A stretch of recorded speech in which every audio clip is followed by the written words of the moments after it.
Mabuhay, this is Bob from Love Beyond the Sea. I talk about marriage with a woman from the Philippines. I've been married since 2015.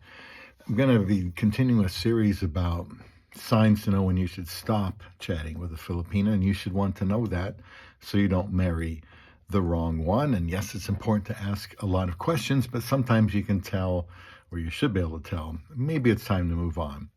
And so the one today will be about if both of you are quick to find a fault and pounce on it. You could even say, excuse me, one of you is always quick to find a fault and pounce on it. This comes from Psychology Today. Now, this fault finding, that would be troubling. If one of you is, let's say, late for a chat, and that irritates the other person, that would tell me that someone is being a bit controlling. If someone feels that once they attain a degree of comfort level with the other person, they know that they have the right now to be critical or quick to point out a fault, then in my opinion, you must move on, no matter how pretty she is. Maybe even if you've been conversing for, several months or more. No one wants to hear criticism, and that goes for constructive criticism too, doesn't it? So you must be careful how you give it and how you receive it, because it is really part of a normal relationship, right? But if there's too much of it early on, that's a warning sign. Now, if you've been chatting with someone for a long time, like 6 months, then some critical remarks are going to actually be helpful to determine if you are right for each other, because the conversation should get more serious as time goes by. But if you find you're with a fault finder, well, don't just get away as soon as you can. If either the foreigner or the Filipino is making critical remarks before they have even met each other in person, I don't know how that wouldn't only get worse after they did, because we all are flawed people. Maybe either one feels that because they have established some kind of level of relationship with the other person, then they have the right to be critical. Most likely this is a personality trait that has been carried into this online relationship. And by the way, the points I'll be going through in this series are from Psychology Today, but all of the commentary is mine, just so we're clear about that. So, of course, both people are free to communicate about, anything they want.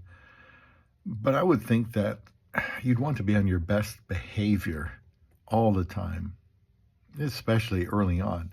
If there's fault finding, time to chat with somebody else. Now, let me know if you've experienced something like this, where you were eager to continue a relationship with a woman, and then you find out, she's really critical, finding fault, and then you just decided, what, this isn't working. Now, the very first webcam I did was with a Filipina who immediately, I remember this like yesterday, immediately pointed out how she didn't like my hair. Can you imagine that? Because it was too long back then. It's probably longer now. I was a little taken aback, but not shocked, I guess, that she felt that way, because in the Philippines, they usually like, shorter hair, clean cut style of hair.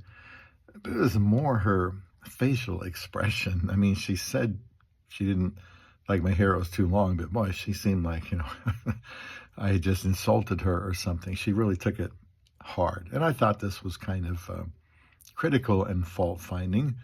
On one hand, I appreciate that she told me that, but on the other hand, I was surprised she made as big a deal about it as she did, considering that was our first time on camera. Last time too.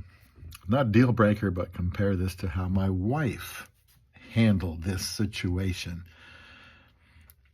Like the first Filipina, my wife let me know, although not exactly right away, that she preferred guys that had shorter hair and no beard, because you don't see a lot of facial hair in the Philippines either.